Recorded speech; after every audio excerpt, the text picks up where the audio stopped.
Hello my dear students, welcome to my channel Dikshit sir.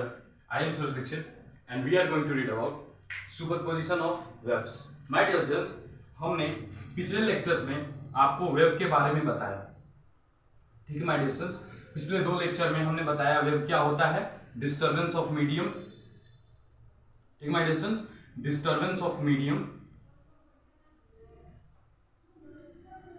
और हमने simple harmonic motion SHM की बात की थी, ठीक है। और इन सब चीजों के होते हुए माय डियर स्टूडेंट्स आज हम सुपरपोजिशन ऑफ वेब्स को समझने वाले हैं। तो माय डियर स्टूडेंट्स किसी भी चीज के सुपरपोजिशन को समझने के लिए पहले हमें उसका फंक्शन पता होना चाहिए, ठीक है। तो चलिए आज सबसे पहले हम फंक्शन की बात करेंगे, ठीक है माय डियर स्टूडेंट्स। तो एक बात समझ लीजिए, अगर आप फंक्शन पढ़ना चाहते हैं तो आपको ये क्लियर होना चाहिए, ठीक है माय डियर स्टूडेंट्स, ये क्लियर होना चाहिए कि जो हम जिस पे सुपरपोजिशन पढ़ रहे हैं उसका फंक्शन क्या होता है। जैसे में हम वेब पढ़ रहे हैं, ठीक है, तो इसका फंक्शन यानी कि सबसे पहले बात करें तो वेब फंक्शन क्या होता है माय डियर स्टूडेंट्स, इसकी हम बात करेंगे, ठीक है। तो एक चीज समझिए, मान लीजिए कोई वेब है, ठीक है, ये कोई वेब है, इसमें क्या है, दो चीजें हो सकती हैं, या तो हम इसे एक्स के फॉर्म में लिखें, ठीक है, या फिर लेमडा के।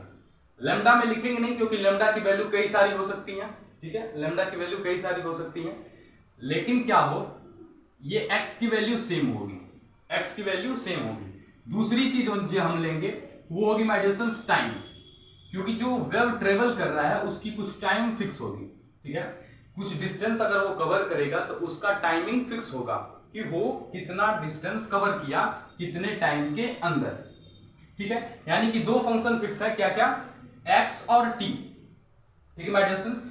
तो हम निकालते हैं वेब फंक्शन जो होता है वो होता है Y function of X T, ठीक है। ये वाई एक्स टी का फंक्शन है, वाई क्या हमने लिया है, इसको वाई लिया है, ठीक है, जो ट्रेवलिंग मीडियम है उसे हमने वाई लिया है। अब समझिएगा my dear students, Y X T का फंक्शन है तो क्या होगा माय डियर स्टूडेंट्स, इसके इक्वल टू होगा कि जो फंक्शन है, function of X plus minus, plus किसके लिए, जब क्या हो my dear students, negative X axis की बात हो, और जब पॉजिटिव एक्स एक्सिस की बात हो तो माइनस साइन, ठीक है, यानी कि डायरेक्शन ऑफ साइन, ठीक है। ये जो एक्स एक्सिस के रिस्पेक्ट है, अगर इधर ले जाए तो माइनस एक्स एक्सिस, तो इसके कंपैरिजन में हम प्लस और माइनस का चयन करेंगे, ठीक है, यानी चूज करेंगे तो एक्स प्लस माइनस, ठीक है, वी टी फंक्शन किसके लिए, वेलोसिटी के लिए, तो वी टी, ठीक है my dear students, V T. तो ये है my dear students function of wave. किस चीज का फंक्शन है, फंक्शन ऑफ वेब का, ठीक है। ये समझ में आ गया वेब का फंक्शन कैसे क्रिएट हुआ। वेब का फंक्शन दो चीजों से क्रिएट हुआ, जो एक्स है और जो टी है, जिस टाइम में वो सुपरपोजिशन करेगा या फिर जो वेब चल रही है, ठीक है। तो Y X T is equal to function X plus minus V into T. V क्यों माय डियर स्टूडेंट्स, की जो वेलोसिटी है इस वेब की, चाहे जो भी वेब हम फाइंड करेंगे उसकी वेलोसिटी हमें पता होनी चाहिए, तभी तो हम सुपरपोजिशन फाइंड करेंगे। यानी कि वेलोसिटी का मतलब है, हमने कल बताया था आपको, न्यू लेमडा, ठीक है, यानी कि जो वेवलेंथ और फ्रीक्वेंसी है उसके कंपैरिजन के साथ चलेंगे, ठीक है। तो ये हो गया वेब फंक्शन। अब हम अगर बात करें माय डियर स्टूडेंट्स, पहले टेक द स्क्रीनशॉट। अब हम अगर बात करें कि जो सिंपल हार्मोनिक मोशन हो रहा था, जो सिंपल हार्मोनिक मोशन हो रहा था उसके अंदर जो फंक्शन है वो कैसे क्रिएट होगा, ठीक है। तो सबसे पहले आप बात करते हैं सिंपल हार्मोनिक मोशन में क्रिएट होने वाले फंक्शन की। इसमें एसएचएम में सिंपल हार्मोनिक मोशन में जो वेव फंक्शन होगा, ठीक है, क्या वेव फंक्शन जो होगा, ठीक है, वो क्या होगा माय डियर स्टूडेंट्स, ये समझिएगा। यहां पर जैसे एक्स और टी था, ठीक है, सेम थिंग होगी वहां पर भी, y का फंक्शन x और t इज इक्वल टू में माय डियर स्टूडेंट्स, हमने आपको बताया था ऑसिलेशन वाले चैप्टर में कि जो वैल्यूज होती हैं वो साइन में होती हैं, किसके फंक्शन की, सिंपल हार्मोनिक फंक्शन की। क्यों, क्योंकि जो साइन होता है वो हमेशा वर्टिकली क्या करता है, बतलाता है, और ये वर्टिकली ही वर्क करेगा फंक्शन जो होगा, ठीक है, क्योंकि जो वेव्स होंगी सिंपल हार्मोनिक मोशन में वो इनके इस प्रॉपर्टी को डिनोट करेगा, ठीक है। सुपर इम्पोज करने वाली प्रॉपर्टी को डिनोट करेगा। ठीक है, तो यहां पे समझिएगा, ठीक है, कि आर साइन, अब हमने बताया था माय डियर स्टूडेंट्स कि जो वैल्यू होंगी वो क्या होंगी, ओमेगा में चलेंगी, ओमेगा यानी 2π/t। अब ये t यहां पर जब हम यूज करेंगे तो हमें सुपरपोजिशन फाइंड करना है। ठीक है, तो हम इस फॉर्म में चलेंगे, यानी कि किसमें, लैम्डा की वैल्यू में, ये जो लैम्डा है इसमें, तो हो जाएगा क्या, ब्रैकेट बंद कर लीजिए, 2π/λ। यहां तक समझ में आया, yxt is equal to R sine 2π/λ my dear students. ठीक है, अब देखना, अब वही function velocity time minus x, minus किस लिए माय डियर स्टूडेंट्स, माइनस इसलिए ताकि जो फंक्शन है, सिंपल हार्मोनिक फंक्शन का जो भी वैल्यू आएगा वो हमेशा पॉजिटिव साइड में आएगा, एक्स के पॉजिटिव साइड में। ठीक है, निगेटिव साइड में उसकी वैल्यू 0 हो जाती थी। ठीक है, तो आपसे पूछेगा भी पॉजिटिव साइड का ही हमेशा, तो ये जो वैल्यू है, ठीक है, ये -x हो गया। अब देखना, प्लस ये जिस एंगल से होगा, मान लो अगर ट्रांसवर्स वेव है तो 90 डिग्री से, लॉन्गिट्यूडनल वेव है तो ऐसे जाएगा। ठीक है, तो इसका फाई भी लेना पड़ेगा, क्या, फाई। ठीक है, तो ये फॉर्मूला हो गया किसका, सिंपल हार्मोनिक वेव फंक्शन का, सिंपल हार्मोनिक वेव फंक्शन का। इसको नोट कर लीजिए, yxt equal to R sine bracket में 2π/λ vt minus X plus phi. ठीक माय डियर स्टूडेंट्स, ये हो गया क्या, सिंपल हार्मोनिक मोशन का वेव फंक्शन। हमने दो वेव फंक्शन के बता दिए, एक सिंपल हार्मोनिक मोशन का, एक केवल वेव फंक्शन का। इन दोनों को नोट कर लो और आगे बढ़ो। चलो अब बात करते हैं माय डियर स्टूडेंट्स एक ऐसे वेव की जो क्लैरिफाई करेगा कि जो सुपरपोजिशन वेव है वो उसे हम कैसे पढ़ने वाले हैं। ठीक है, अगर आप पिछले लेक्चर को देखे हो तो आपको ये बातें अच्छी तरह से समझ आ रही होंगी। अब हम जिस वेव की बात कर रहे हैं उसका नाम है प्रोग्रेसिव वेव। क्या नाम है my dear students, progressive wave. अब देखो, इसमें कुछ नहीं है, इस वेव में सीधी बात है कि जो वेव चलेगा, ठीक है, जो भी वेव का क्रिएशन हुआ है उसका डायरेक्शन नहीं बदलना चाहिए। क्या, उसका डायरेक्शन नहीं बदलना चाहिए, यानी कि उसका जो डायरेक्शन हो सेम हो, उसका जो डायरेक्शन हो सेम हो और किसी टाइम पीरियड में क्या कर रहा हो, ट्रेवल कर रहा हो। ठीक है, यानी कि सीधी सी बात है कि which wave having fixed direction in any condition that is the progressive wave. ठीक है, ये प्रोग्रेसिव वेव हो गया माय डियर। ठीक है, तो इतना याद रखो, प्रोग्रेसिव वेव में इससे ज्यादा क्वेश्चन आपसे पूछेगा नहीं, केवल डेफिनेशन पूछता है और कैरेक्टरिस्टिक्स में पूछेगा तो आप क्या बताओगे, इसका कैरेक्टरिस्टिक्स बताओगे कि ये क्या करता है, एक कॉन्टिन्यूअस वेव होती है जो कि एक फिक्स डायरेक्शन में वर्क करती है, बस। ठीक है, इसमें ज्यादा कोई टेंशन नहीं है। अब चलो आते हैं अपने मेन मुद्दे पर, हमें पढ़ना है सुपरपोजिशन ऑफ वेव्स। सबसे पहले हम क्या करते हैं, ग्राफिकली समझते हैं। देखिएगा, ये सपोज करो कि कोई वेव है, ठीक है। अब सुपरपोजिशन का मतलब होता है किसी वेव के ऊपर, किसी एक एम्पलीट्यूड या वेलोसिटी के वेव के ऊपर कोई दूसरे वेलोसिटी का वेव आना, या फिर उसी वेलोसिटी का कोई दूसरा वेव आना। इसका मतलब समझिए, मान लीजिए कोई पहला वेव जा रहा था, इसे हमने कह दिया W1, यानी कि वेव फंक्शन 1 जा रहा था।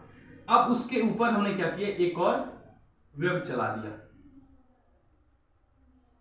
उसी फंक्शन के साथ, बस इसकी वैल्यू क्या है, लैम्डा की वैल्यू ज्यादा थी, बस।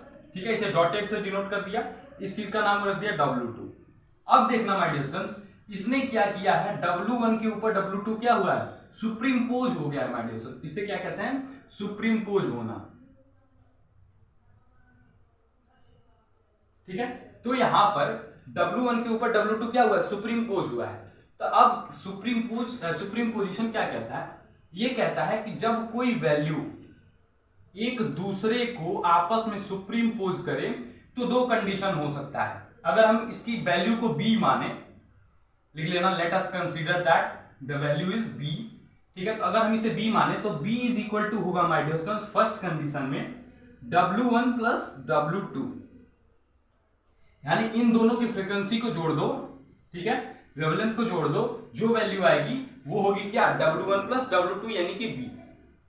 ये समझ में आया? ठीक है। यहीं पर अगर नेक्स्ट कंडीशन की बात करें तो मान लो ये क्या हो रहा था, विद सेम प्रॉपर्टी उठ रहा था जो वेब था। अब क्या करें माय डियर स्टूडेंट्स, ऐसे ही वेब पर निगेटिव साइन से उठाएं, ऐसे, यानी कि ये क्या, ये जो वैल्यू शुरू हुई थी विद सेम डायरेक्शन शुरू हुई थी, ये जो है अल्टरनेट। अब ये देखो, ये प्रोग्रेसिव वेव का काम कर रहा है, ये प्रोग्रेसिव वेव है, लेकिन ये प्रोग्रेसिव वेव नहीं है। क्यों नहीं है? क्योंकि इसका डायरेक्शन इधर तो है, लेकिन इसका डायरेक्शन फर्स्टली नीचे गया है, इसका ऊपर गया है, यानी अपवर्ड डाउनवर्ड का डिफरेंस है। ठीक है, इसे मान लो W1, इसे W2, यानी कि माय डियर स्टूडेंट जो आएगा B इज इक्वल टू होगा W1 माइनस W2। ठीक है, ये क्या हो जाएगी, B की वैल्यू। यानी कि अब देखना, सुपरपोजिशन ऑफ वेव्स कहता है या फिर सुपरपोजिशन प्रिंसिपल कहता है, सिद्धांत कहता है क्या, कि जब एक दूसरे के ऊपर वेव्स क्रिएट होंगी तो वो क्या होंगी, आपस में इंटरफेरेट होंगी। आप इंटरफेरेंस ऑफ लाइट में पढ़े होंगे, ये दोनों मिल जाएंगी। ठीक है, और इनके मिलने से, ठीक है, ये दोनों चीज समझ में आई। अब देखना B का जो ग्राफ बनेगा वो क्या बनेगा माय डियर स्टूडेंट्स, रिजल्टेंट जो ग्राफ बनेगा वेव का, वो इन दोनों की वैल्यूज के इक्वल, अगर ये मान लो 2 वेवलेंथ का था, ये 3 वेवलेंथ का था, ठीक है, तो ये कितने का बनेगा, 5 का, पूरा ऐसे, मतलब बराबर जितना उठे ये पूरा बराबर। ठीक है, यानी कि इन दोनों की वैल्यू क्या होंगी, सम हो जाएंगी, जैसा कि हमने यहां पे लिखा है। ठीक है, इस चीज को समझिए जरा। सुप्रीम पोजिशन ऑफ वेव्स का लॉ जो कहता है, सुपरपोजिशन प्रिंसिपल, ठीक है, क्या कहते हैं इसे, सुपरपोजिशन प्रिंसिपल। ये प्रिंसिपल कहता है माय डियर स्टूडेंट्स कि जो B की वैल्यू है वो है W1 प्लस W2। ये कौन सा कंडीशन है, फर्स्ट केस है। ठीक है, दूसरा केस कहता है इसका B is equal to W1 minus W2, जो कि अभी हमने क्या किया, फिगर में देखा। तो ये 2 लॉ होते हैं सुप्रीम पोजिशन ऑफ प्रिंसिपल का। अब जरा ध्यान रखना, जो फंक्शन हमने बताया, ठीक है, वही फंक्शन क्या होते हैं यहाँ पर, जुड़ते हैं, उन्हीं की वैल्यू क्या होती है, जुड़ती या घटती है। ठीक है, जो कि आपको आगे लेवल पे पढ़ाया जाएगा, बेसिक में, 12th में ये नहीं मिलेगा। ठीक है, ये चीज ध्यान में रखना, W1 plus W2, W1 minus W2, इन्हीं दोनों को क्या कहते हैं, सुप्रीम पोजिशन ऑफ प्रिंसिपल। ठीक है, सुप्रीम पोजिशन प्रिंसिपल। लेकिन माय डियर स्टूडेंट्स, अगर क्या हो, जो फंक्शन y था, जैसे हम y(xt) लिया था ना, जो लिया था, इसे क्या करें माय डियर स्टूडेंट्स, अगर इस पे स्टेबिलिटी दिखाएं तो ये जो फंक्शन आप देख रहे हैं W1 माइनस W2 का, ये क्या हो जाएगा, जब मान लो उसी प्रोपगेशन में उठा और उतना ही हमने माइनस कर दिया, तो बचा क्या, कुछ नहीं। यानी कि इसका जो सेकंड केस होता है वो नेग्लेजिबल हो जाता है, उसकी वैल्यू 0 हो जाती है। ठीक है, इसीलिए हम क्या करते हैं, सेकंड केस को प्रोबेबिलिटी नहीं देते हैं, सेकंड केस को प्रोबेबिलिटी नहीं देते हैं। अब आप जहां भी देखोगे सुपरपोजिशन प्रिंसिपल, वहां पे सीधा ये वैल्यू को सेटिस्फाई करेगा और वहां पे दिखाएगा माय डियर स्टूडेंट कि सुपरपोजिशन प्रिंसिपल क्या होता है। उसका डेफिनेशन कुछ ऐसा होगा, y is equal to y1 plus y2 plus y3, ठीक है, dot dot dot dot y to the n। ठीक है, कुछ ऐसा वैल्यू दिखाएगा, यानी कि जितनी भी वैल्यूज होंगी, जितने भी वेव्स होंगे, आपस में ऐड हो जाएंगे और मिलकर क्या करेंगे, सुपरपोजिशन को सेटिस्फाई करेंगे माय डियर स्टूडेंट। यानी कि सुप्रीम पोजिशन जो प्रिंसिपल है वो सेटिस्फाई होगा किस इक्वेशन से, y is equal to y1 plus y2 plus y3 plus yn। अब पूछना मत कि ये y क्या है, क्योंकि हमने सबसे पहले y फंक्शन ऑफ xt यही बताया था आपको। ठीक है, तो ये चीज क्लियर है। ठीक है, एक डेफिनिट वैल्यू के साथ सुपरपोजिशन वेव्स को हमने खत्म किया। और याद रखना, ये वैल्यू और जो 2 फंक्शन हमने बताया वही 3 वैल्यूज, इसे 1 और 2 वो, यानी कि 3 वैल्यूज आपके एग्जाम में पूछता है और सीधा क्वेश्चन पूछता है कि what is the superposition principle तो आप लिखोगे सर जी ये जो फंक्शन है जितने भी वेब्स होते हैं आपस में ऐड हो जाते हैं और वो मिलके क्या करते हैं एक दूसरे को सुपरइम्पोज करते हैं। अगर आपसे फिगर पूछता है, ठीक है, अगर आपसे फिगर पूछता है इसका, तो आप सिंपल सा एक लाइन ड्रॉन करेंगे और एक वेव बना लीजिएगा ऐसे, उसके ऊपर एक डॉटेड लाइन या फिर अलग कलर का पेन यूज करके ऐसे बना दीजिए, कह दीजिए कि सर जी ये लैम्डा है, ये जो हमारा है एक्स है, ठीक है, ये कुछ टाइम ट्रेवल में कर रहा है, यहाँ पे टाइम जरूर लिखिएगा, ठीक है, टाइम जरूर लिखिएगा। और यहां पर माय डियर फ्रेंड्स नीचे इसका फंक्शन लिख दीजिएगा, एफ ऑफ एक्स टी का वैल्यू लिख दीजिएगा, ठीक है। तो आपको फुल मार्क्स मिलेंगे किसमें, सुपरइम्पोजिशन प्रिंसिपल में माय डियर फ्रेंड्स, ठीक है। तो मिलते हैं नेक्स्ट लेक्चर में, तब तक के लिए जय हिंद जय भारत। और अपने घर पे तिरंगा लगाना ना भूलें, घर पे जरूर तिरंगा लगाइए और अमृत महोत्सव को और अच्छे से मनाइए, ठीक है। जय हिंद जय भारत। Take the screenshot.